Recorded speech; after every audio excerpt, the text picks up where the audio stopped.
On this edition of Independent Sources, War on Words, questions about the mainstream media's use of language while covering recent cases of police brutality. I don't think we need to censor ourselves in any way, but at the same time, in terms of being responsive to the language, we also have to be better educated on the history of the language. And fringe benefits, why some immigrants' distrust of mainstream financial institutions is making them targets for fraudsters.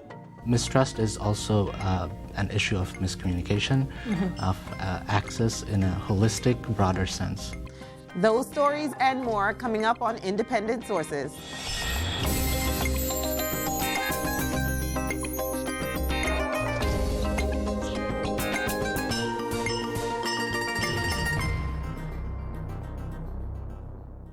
Welcome to Independent Sources, bringing you news from New York's ethnic and immigrant communities. I'm Abi Ishola. There's been a groundswell of scrutiny as the mainstream media's coverage of police brutality cases continues. Some critics argue that the media's use of words like thugs to describe some protesters during the most recent upheaval in Maryland is coloring the conversation negatively. They say it's obscuring the greater political statement that's being made. Pierre-Pierre spoke to Brooklyn College Associate Professor Alex Vitale and reporter Marguerite Ward about the war on words. Margaret Ward, Dr. Vitale, thanks for joining us. But before we start our conversation, let's take a look at this piece that Marguerite, you produced. Thug. Thug. Thug. Thug. Thugs. Thugs. Thugs. The overuse of the word thug is disgusting. Animals. Criminals. Animals. Thugs. Savages. You might as well just call us That's what it is. It's been used to replace the word to rebel and to resist is not savage. The word looting. Looting. The hyper-focus on looting. The looting this, the looting that is what's more important, looting or human life? Like you're focusing on the wrong thing. Riot. Riot. Riot. Rioting. The rioting and the looting language, it comes from a point of view that the people aren't struggling for something just. Rioting is an act of expression. That's what I think. At this point, it just it says more about the people listening to the news than it does about the newscasters and the networks, because this isn't anything new.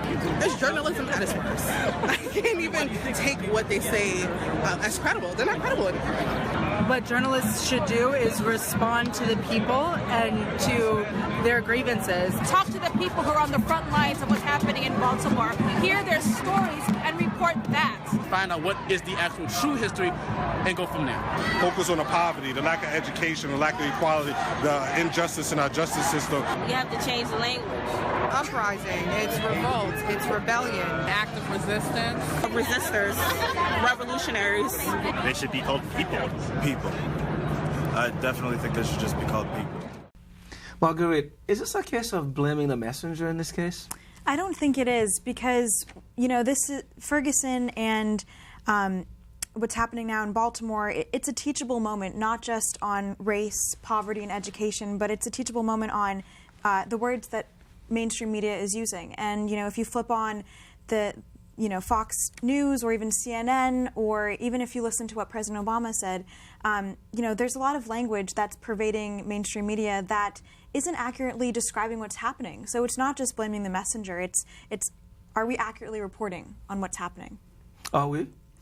And to a certain extent, we are. There is rioting and there is looting. We can't focus or you know, censor that out. But before the cameras descended, there was peaceful protest, and you don't see that on mainstream media, maybe because it doesn't make for as captivating images. But the language and what we focus on, we need to be more accurate. Okay. Is this detracting from the real story in your mind, Professor Vitale? Well, it's part of the story. The story is both about the police and the reaction to the policing, and it's also about, you know, the underlying social conditions in Baltimore. And the extent of the protest and the violent reaction from young people on the streets is a legitimate part of the story. The question is really, how is the story framed? And I think what was so troubling about the language about thugs that came, you know, from political leaders from the White House on down was that it seemed calculated to try to isolate those young people as somehow illegitimate, as not having the right to have a voice in this process. And that, to me, was what was particularly troubling and skewing the story in a way to question whether or not these were actually real grievances. And what should reporters do? You had a news conference. The black mayor of Baltimore called these people thugs, and so should the media not report that, or what? Right. I don't think, we're saying whitewash what happened. If, the mayor says or calls them thugs, we should report it not as these people who are thugs, but these people that the mayor called thugs.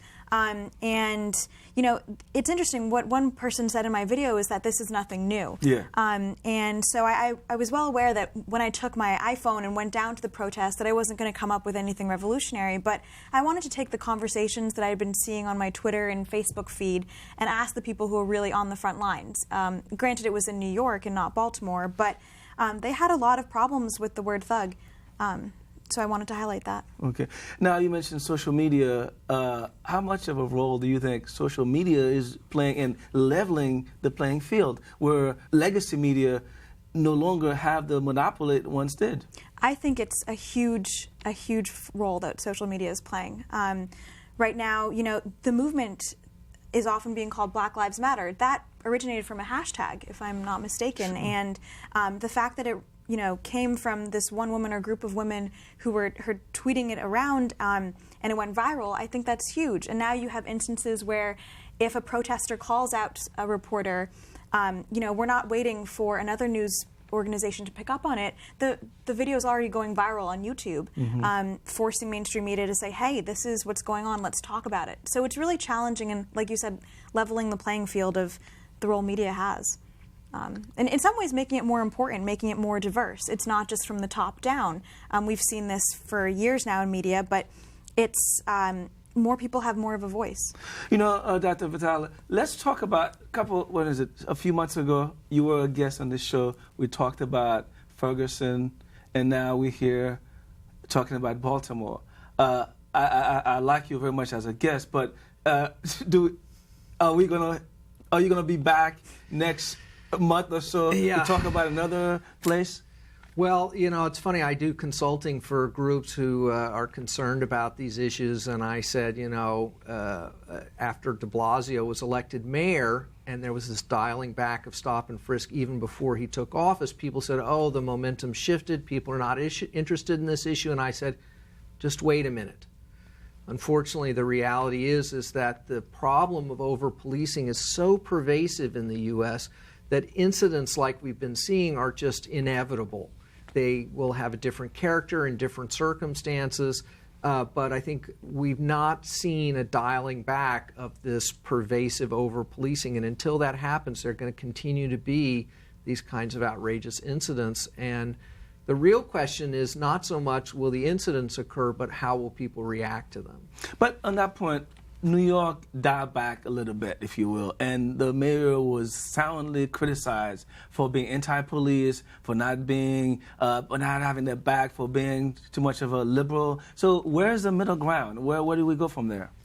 Yeah, I think that there have been a few very important changes, some that predate de Blasio, like the stop and frisk changes, but also the rolling back of some of the marijuana arrests, and exploring some changes to the treatment of juveniles and the mentally ill, which are positive. But, the city remains committed to broken windows policing, which just literally involves hundreds of thousands of additional negative interactions between the police and the public. So I don't think we've found that middle ground yet, and I think if you go out and talk to young people in East New York and Washington Heights and the South Bronx, you'll find that they still view the policing there as deeply problematic. Yeah, I've actually reported, not significantly, but a good amount in the Bronx, in some of the most troubled areas, in terms of police-community relations.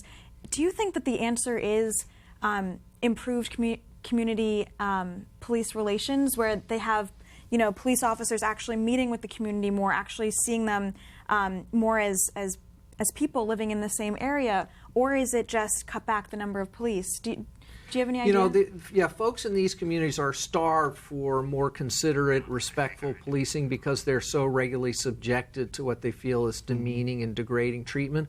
But that alone is not going to solve the problem. And it's not even clear that it would be possible to provide that kind of respectful policing if the police are at the same time waging a war on drugs, waging a war on disorder, waging a war on crime. It's that pervasive war mentality that turns these interactions into such demeaning and degrading confrontations. And so what we got to do is find alternatives to relying on policing to deal with problems of disorder and drugs and crime. The other thing is we had an officer who was shot dead in New York City. And again, the police tend to really double down when it comes to interaction with the community. Do you think it's inevitable that there's going to be some casualties of war, if you will, and now, because of videos and all that, we know about it and people are protesting more? Is that your mind what's happening? I don't think police brutality is or should be, I mean, maybe the word is should be, a part of something that the public has to accept. I think that's what these protesters are saying, that we can maintain order and safety in an environment without having instances where someone is repeatedly saying, I can't breathe, and then is killed. And on the other side, where we have people shooting police officers at point blank, I don't think there needs to be and there should be any room for that. America has a very violent culture. For an industrialized, rich nation, we are an incredibly violent society. Since 1900, the UK police have shot and killed a total of 51 people. Well, we American police kill more than that many in an average month. We kill in an average month. So we have a very violent society. And yes, more police officers die in the United States than they do in the UK as well.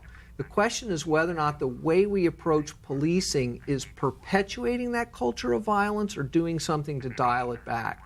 And I think that it's perpetuating that culture of violence and that we should be looking for ways to take armed police out of as many scenarios as possible. Okay.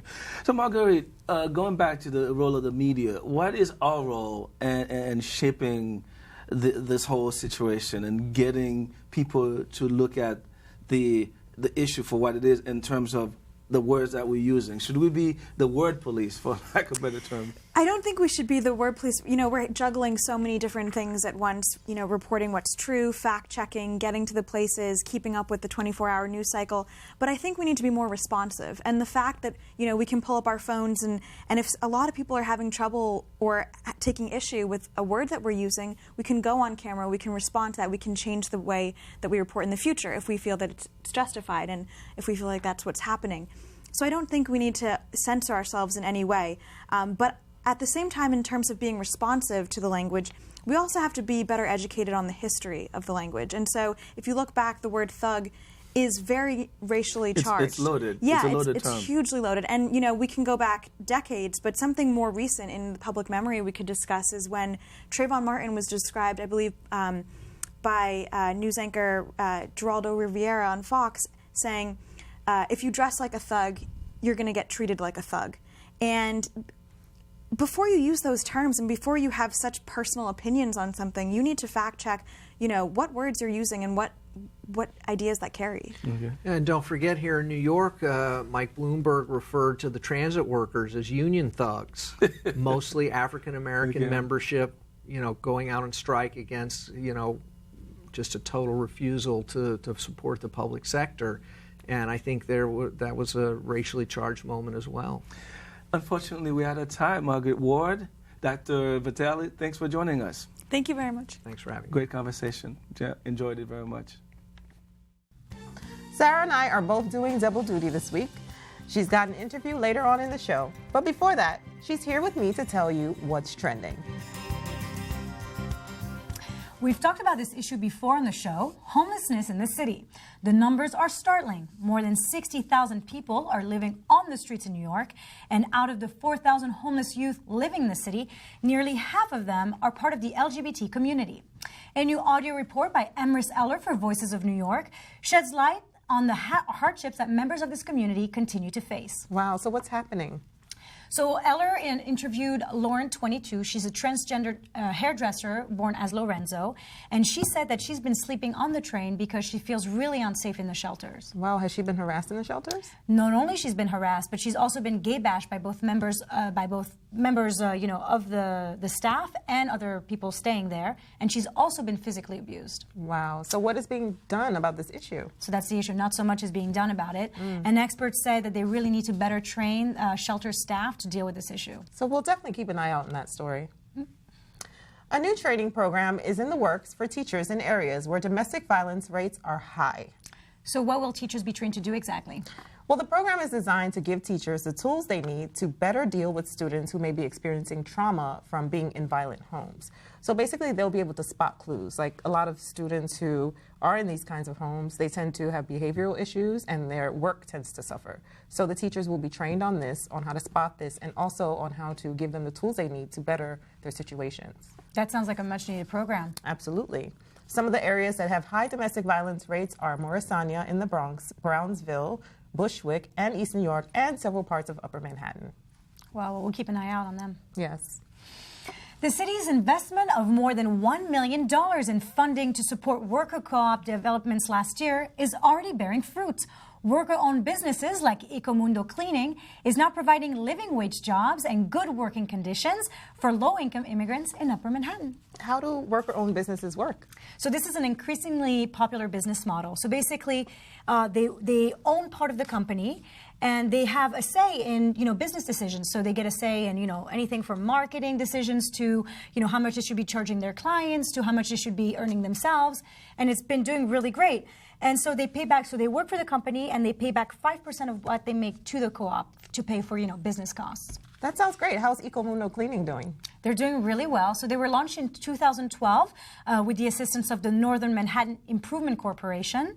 And in just 3 years, their revenues almost reached $500,000. They each make about $25 an hour. And currently there are 17 members with over 350 clients. Wow, that's great for them. Yeah, they're doing good. Wonderful. One woman has turned her henna tattooing hobby into a profession with the help of social media. Wow, so how did she do it? Well, her name is Farzana Fatima. She's a native of Bangladesh, and she lives in Jamaica, Queens. So basically, she's been doing henna since she's 10 years old. And if you don't know what henna is, basically it's an ink that's used for temporary tattooing, and it's very popular in India and parts of the Middle East, where it's believed to be originated. So she started her company back in 2004 on Facebook. She would just post photos of her work, and now she has a full-fledged website called henna.com, and she travels around the tri-state area doing henna at parties and private events. Wow, well, she must be doing really well if she's traveling that much. Yes, she told TimesLedger.com that her busiest time is wedding season. And of course, henna's a big deal for many Indian brides, so she does lots of Indian weddings. That's what's trending this week. Be sure to tweet us at IndieSources, #Abby and Sarah. We're due for a break. When the show comes back, why immigrants are so distrustful of mainstream financial institutions.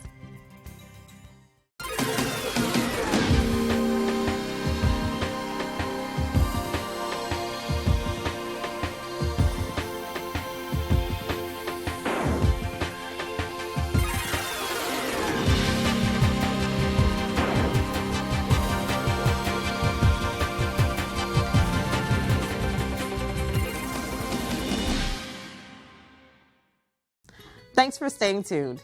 A recent report from the Northwest Queens Financial Education Network reveals that immigrants from that area are very suspicious of mainstream financial institutions. This means that many of these immigrants are not saving as they should for buying homes, higher education, and retirement. What's worse is that they're turning to predatory institutions that are fleecing them of what they've already earned. Sarah Pizan spoke to Anna Diaguardi and Imtiaz Hossein about the report's findings. Anna, Imtiaz, thank you for being with us today. So Anna, in one of the key findings in your report is that immigrants do save money, but they either don't decide to open up a bank account or they decide to close their bank account. Can you tell us why that is? So in the report we found we had over 280 community surveys in which we found that there's many barriers that immigrants specifically face when banking. Some of the barriers include fees, hidden fees, such as monthly fees, minimum balance requirements, overdraft fees, all of which that over time, especially if people didn't realize that they were going to face these fees when they opened the account, over time they caused people to close their accounts. Another barrier that we discovered was around ID requirements. Many banks have an extensive list of ID requirements, which causes issues for many immigrants, especially those who are undocumented and may only have identification from their home country. And another issue was around language access and cultural competency in mainstream financial institutions that cause people to not feel as comfortable in those places, and causes them to go look for services elsewhere as well. Right, so let's talk a little bit about those services, because in your report you mentioned that many immigrants use fringe financial services that are either predatory or informal. Can you explain what that is exactly? Sure. So mainstream financial institutions are often only open during certain hours. They only offer specific products. And we found that a lot of the members of our community end up using what are kind of fringe or peripheral services, including check cashers. Some are even immigration service providers that may be offering other services, but then also help with taxes and other financial matters. And those services are tend to be more in tune with the needs of the community, but they're not as regulated or regulated at all, which can lead to some questionable practices and issues around predatory practices as well. Imtiaz, why is it that immigrants mistrust financial institutions? I think one of the major findings that we had through the report is that language access and cultural competency as regards to in relation to customer service is really important. And trust and confidence is the key to immigrants' success financially and in other aspects of life. When these services are not provided with care, with certain understanding and background of the folks that are coming in, that's when that sort of mismatch happens. And so as Anna was saying, these fringe financial providers, where we're not judging them in terms of or quoting them in certain sort of categories, but they, for example, have culturally competent staff that speak the language. They are aware of the everyday realities that immigrant consumers face, where mainstream financial providers might be lacking in those categories. So mistrust is also an issue of miscommunication, of access in a holistic, broader sense. Is there a particular immigrant community that this is affecting? So in Northwest Queens, almost 3/4 of the residents are foreign-born. It's heavily South Asian population as well as Hispanic population that comes from all over the world. Queens is majority immigrants that are foreign-born right now. So it has effects throughout all these diverse ethnicities, languages, and people with different experiences. We looked at specifically, the South Asian speakers, the Hispanic community. We provided our surveys in Bengali, Nepali, Tibetan, as well as Spanish. So we captured the population that really comes through our doors. That's great. Your organization has been promoting lending circles initiatives, right? Can you tell us what that's about? Peer Lending Circle, also known as Rotating Savings or Credit Association, is quite prominent throughout other parts of the world and also happens to take place informally in the immigrant communities in New York as well as the United States when immigrants don't have access to traditional form of loans. They usually utilize these informal circles to get access to credit. And it might be for various individual reasons, family reasons, businesses do it. What we've done is we have partnered with National Capacity and Mission Asset Fund based out in San Francisco, which formalized a form of lending circle. And our main objective is to build savings, build asset and access to safe products with zero interest, no fee, that at the same time, over a period of 6 to 10 months, builds credit for these folks that don't have traditionally access to loans and credit. Right. And so in your report, you provided several recommendations. Can you list a couple of them? So one of the recommendations was that community-based organizations should be supported more. And it comes back to this issue around trust and confidence, and that there are many community-based organizations that do have that relationship with the community that we're kind of encouraging banks to create. So we're also can be an avenue for providing some of these services if we're given more of the support that we need to do that. Another kind of more timely recommendation was around the New York City Municipal ID, so the ID NYC, that as an ID that's now accessible to all residents in New York, be an ID that's accepted at all financial institutions as a form of documentation for opening a bank account. I don't know if you want to... Yeah, sure. I mean, to add to Anna's comments, I think what the report is illustrative of is the institutional and interpersonal barriers that immigrants face in terms of the basic financial services they need. And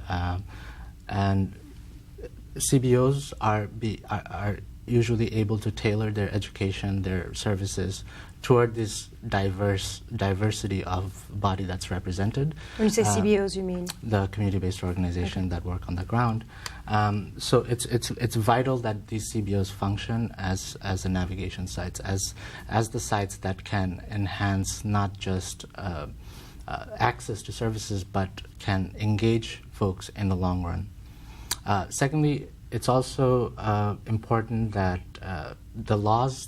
the existing laws that are in place, such as the Community Reinvestment Act and currently with the Responsible Banking Act, that banks invest and understand the communities that they operate in, and they have a certain sort of responsibility to these members in the face of the different adversities that the community faces. Great. Yeah, and I think by understanding the community better, we would hope that some of the services are improved and the policies change. So, as I said in the beginning, issues around fees, and we recommend that every bank should offer a low cost or no cost checking account, basic checking account, lower minimum balances, things that several of the community-based credit unions in the city are offering to community members, but many of the mainstream financial institutions are increasing fees instead of decreasing. So. Right. Anna, Imtiaz, thank you for joining us today. Thank you, Sarah. Thank you, Sarah, for having us. That's our show this week. Thanks for staying tuned. Till next time, be independent-minded.